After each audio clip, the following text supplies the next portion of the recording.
My perspective on my childhood was just a house of horrors. Randy Fowler and his brother Kevin spent most of their childhood in fear of their dad. Around the age of 14, Randy became a statistic. My father was raping me, and he threw my face up against the wall and put his arm up against my throat and said, "Don't say a word." This is my favorite photograph because it pretty much describes how my childhood was. He says the abuse continued for years.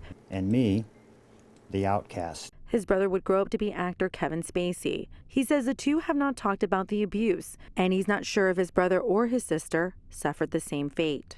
Jean Fisher has been prosecuting child abuse cases in Ada County for nearly 30 years. She says millions of children are suffering from this hidden epidemic because if you tell, no one will believe you. If you tell, your dad will get taken away. If you tell, you will be taken away. Fisher says the trauma can keep a family from disclosing their experiences with one another. It's very secretive, and it can cause rifts between siblings. This was the last photo taken of me and my brother together. Kevin and Randy haven't spoken in years, but he follows his brother's life closely. In the midst of Spacey abuse allegations, Fowler had this to say. My brother could possibly be worse than my father. Fowler says he has his own issues. The abuse has kept him from having any kind of normal family life. I gave up having children.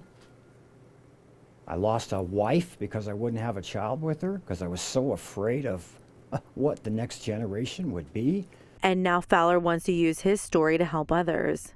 My life is like a case study. Fowler says he took most of the abuse to spare his younger siblings. And by writing a book, he says it helped him get closure. Don't spend another day living in silence. Scream louder, kick harder, and scratch deeper.